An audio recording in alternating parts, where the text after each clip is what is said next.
Good afternoon, everyone. Let me start by saying that the United States is deeply saddened by the news of yesterday's tragic fire at a shopping mall in Siberia.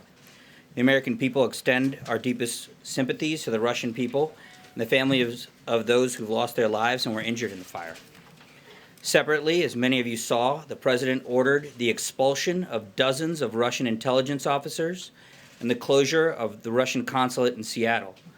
This action is a response to Russia's use of a military-grade chemical weapon in the United Kingdom and was taken in conjunction with our allies and partners around the world, including more than a dozen countries in the EU and NATO and others around the world. Today's actions make the United States safer by reducing Russia's ability to spy on Americans and to conduct covert operations and threaten America's national security. With these steps, the U.S. and our allies and partners around the world make clear to Russia that actions have consequences. We stand ready to cooperate to build a better relationship with Russia, but this can only happen with a change in the Russian government's behavior. Looking ahead to next week, the President will welcome the leaders of Estonia, Latvia, and Lithuania to the White House on April 3rd. President Trump and the three Baltic heads of state will celebrate the 100th anniversary of Estonia, Latvia, and Lithuania's independence and set the stage for another century of strong ties between our countries. The U.S.-Baltic Summit will focus on how best to strengthen our security, business, trade, energy, and cultural partnerships. The visit will also highlight Baltic states' achievements since their independence, including their economic growth, recent success in meeting NATO's defense and spending pledges. A quick reminder for everyone here, the annual White House Easter Egg Roll will take place on the South Lawn a week from today. We're inviting members of the White House Press Corps to bring your kids to the event, so please work with the press office to secure tickets if you haven't already. And with that, I'll take your questions. Zeke. Thanks, Raj, and thanks for doing this. First, on Thursday, White House officials were up on this stage, and they said the president would sign the omnibus legislation. On Friday morning, he threatened to veto it, ultimately signed it. 10 days ago, Sarah said that H.R. McMaster had the president's confidence and support and would be leaving. Last Thursday, it was announced that he would be leaving the White House, and about 2.5 weeks ago, the president expressed confidence in his attorneys. And then there was a bit of a shakeup there last week. So could you speak to the White House's credibility? Why should we in this room, and more importantly, the American people, trust anything this administration is telling them? Well, our job as a press office and as an administration is to give you the best information that we have available to us, the most accurate information in a timely fashion. Sometimes the dynamics are fluid in any given situation. You mentioned some personnel matters. Facts and circumstances changed. We continue to give you guys the best information that we can as quickly as possible. Thanks, Raj. One more for you. Yeah. Just on the Stormy Daniels incident, I'm sure some of my colleagues have more questions on that. Could you state categorically that the president, his campaign, and the Trump organization did not violate federal law, specifically election law, regarding that payment? Well, I can speak for only the White House, and I can say categorically that obviously White House didn't engage in any wrongdoing. The campaign or Mr. Cohen, the campaign or Mr. Cohen can address anything with respect to their actions. With respect to that interview, I will say the president strongly, clearly, and has consistently denied these underlying claims, and the only person who's been inconsistent is the one making the claims. Phil. Yeah, Raj, regarding the Russia actions that were announced earlier today, the president has not personally said anything about the expulsion of these 60 diplomats, and in his phone call last week with President Putin, he decided not to confront Putin on the attack, despite the advice he was given from his national security advisors, and he went on to congratulate Putin on that phone call. So how do you square the aggressive actions that the administration is taking with an entirely different approach from the president?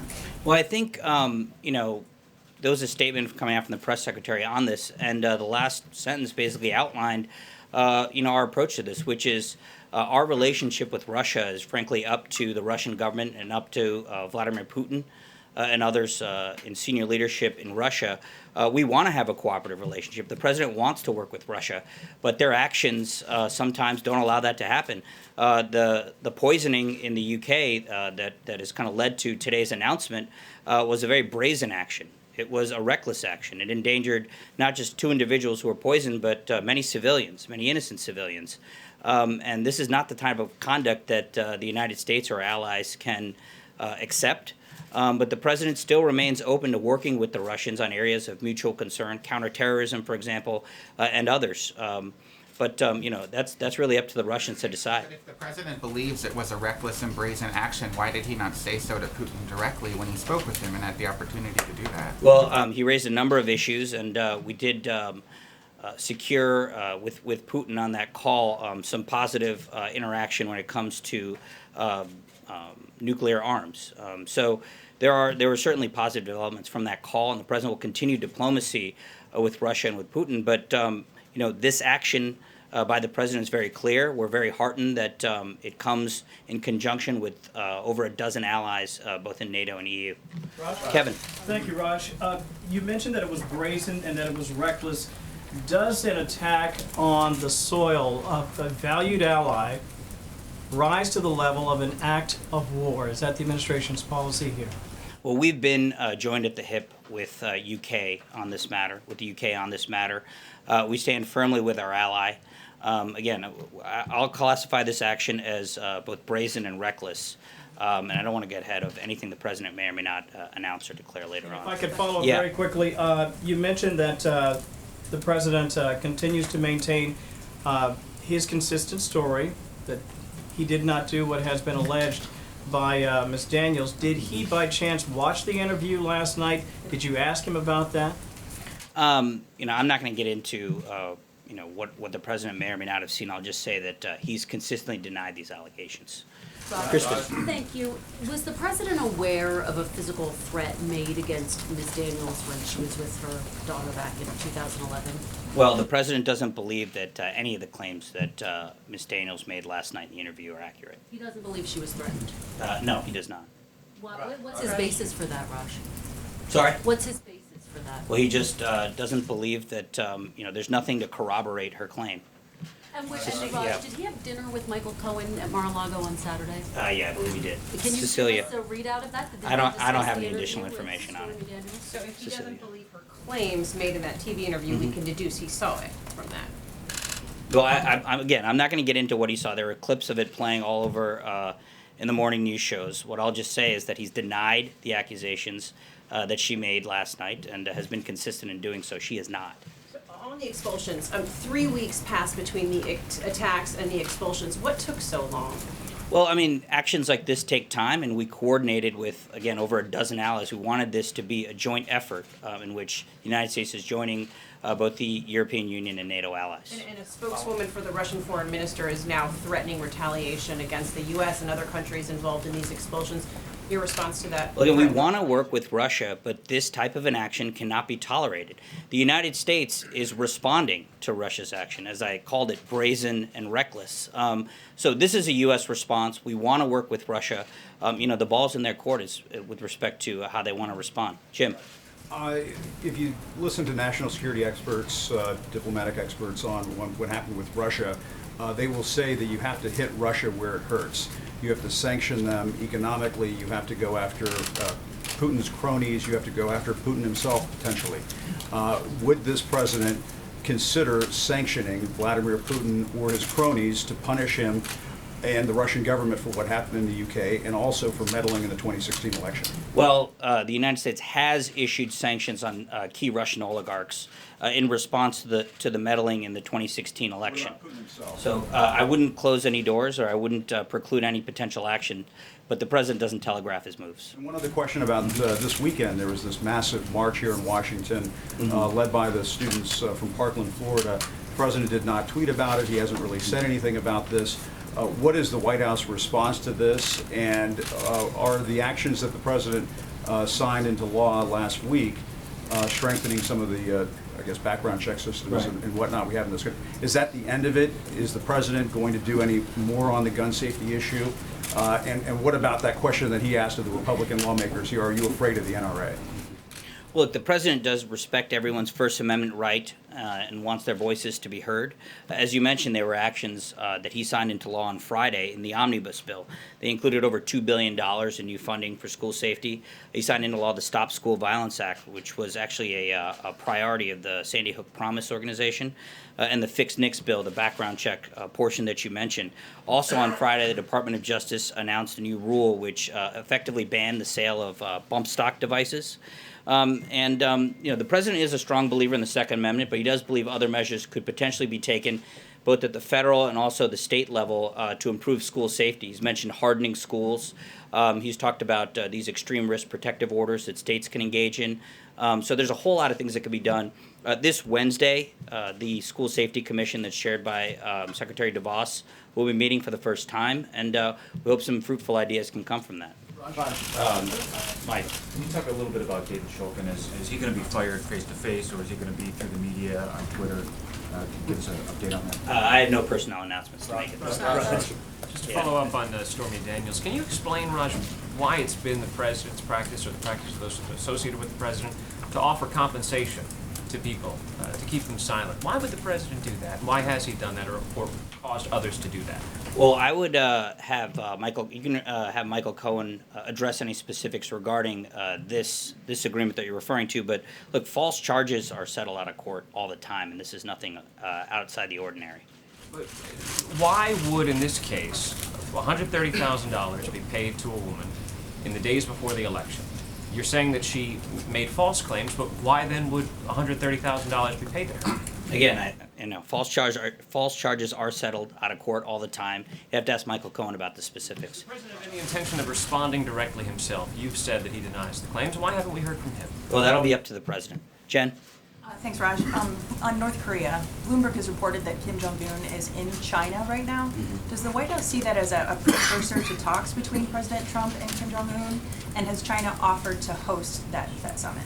Well, we can't confirm those reports. We don't know if they're necessarily true. What I'll just state, though, is that, where we are with North Korea, is in a better place than we used to be because the president's maximum pressure campaign, in conjunction with dozens of countries around the world, has paid dividends and has brought the North Koreans to the table. So we're looking forward to a potential summit some months in advance. Raj. Yeah, I'd like to. Sorry. Yeah. On Shulkin, does the White House believe that the nation's veterans are best served by having David Shulkin serve as VA Secretary? Well, again, I have no personnel announcements to make at this time when it comes to. How much longer should the Secretary expect to work in the administration? Sorry, say that again? How much longer should the Secretary expect to work in the administration? Guys, I have no personnel announcements. Yeah. Thanks, Raj. The Israeli press is reporting that Prime Minister Netanyahu has begun informing French and German foreign ministers that the U.S. is very likely to pull out of the Iran deal in May. Can you confirm that? Well, I can't confirm that. What I can tell you is that the president's been pretty clear since January, where he gave some remarks about this, what he thinks of the Iran deal. In fact, that goes back years. He thinks it's one of the worst agreements the United States has ever made internationally, and he is insistent on changes both at the congressional level, working with Congress, and also with our European partners. If changes aren't made, the president is prepared to potentially withdraw from the agreement. John? Thanks a lot, Raj. In light of these announced expulsions of these 60 Russian intelligence agents, is the president still going full steam ahead in meeting with Russian President Vladimir Putin? Well, again, we have no announcements on a potential meeting or any kind of summit. Well, you still want to do it, right? Yeah, again, as I said, we want to work with Russia. We have areas of mutual concern where we can work with them. Again, I mentioned counterterrorism. There's, general global stability and other matters where we want to work with Russia, but the ball's in their court. It is up to them on whether we're going to have a fruitful and constructive relationship or an adversarial relationship. I'll give them that gift of meeting with the president after they've done what the U.S. not just alleges, say they've done. They've poisoned a former Russian spy on British soil, and you've punished them for it. Why, at this point, also give them this gift of meeting with the President of the United States? Well, again, there's no meeting to announce. Jordan? Thanks, Raj. Treasury Secretary Mnuchin said this weekend that there might be some kind of workaround for a Supreme Court ruling that said line item vetoes are unconstitutional. What is that workaround, and is that something that the White House is aggressively pursuing and is going to proposed that Congress take care of? Well, the president outlined on Friday why he was very frustrated with the legislation that he was given. It was a massive spending bill handed to him at the 11th hour. Spending by Congress hasn't really been executed properly since 1996. They haven't had individual spending bills for over 2 decades. And so this omnibus process, President wants to reform. He's talked about ending the filibuster. He's talked about a line item veto. Obviously, it has to pass constitutional muster, anything that's passed. But he wants to fix the budget process. And his message to leaders in Congress of both parties is that if something similar happens again, he's much more inclined to veto it. On the line item veto in particular, though, have you been able to find a workaround to that Supreme Court ruling that says it's unconstitutional? Well, there are certain things being discussed with respect to House and Senate rules. I don't want to get ahead of anything that we may come out in favor of. John. Yeah, thank you, Raj. 2 questions. First, last week, Senator Barrasso, the Republican whip, made a very strong speech in which he denounced, as Mark Short did, the necessity to use cloture on all appointments. And he called for a new agreement similar to the bipartisan agreement Senator Schumer had with Republicans in 2013, allowing several votes on nomination to come up and not requiring the cloture so much. Have you talked to Senator Barrasso about this, or has the president talked to him, and is that something the administration endorses? I'm not aware of a White House conversation with Senator Barrasso. I haven't spoken to him. I would generally agree with the concept, but having not seen all the details, I don't want to commit to it. The other thing is that Egypt is having an election this week, and all signs are President al-Sisi will be reelected without much opposition. Does the president plan to call him? I don't have any call plans to read out to you. Trey? Thanks, Raj. The president spoke with Russian President Vladimir Putin last week. Today we saw this major action by the United States to expel these 60 diplomats and additionally close the consulate in Seattle.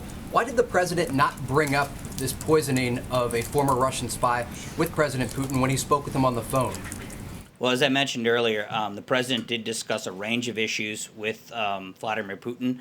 But, he's addressed this matter publicly and repeatedly. He addressed it after he spoke with Prime Minister May. He addressed it in the Quad statement and, with this action right now. So the president's made his position and the country's position pretty clear. If I can ask you about the Shulkin, I'm not looking for a personnel announcement here. I'd simply like to ask you, how would you describe the relationship between President Trump and VA Secretary Shulkin? Well, I haven't asked the president about it directly today, so I don't want to comment on it too specifically. You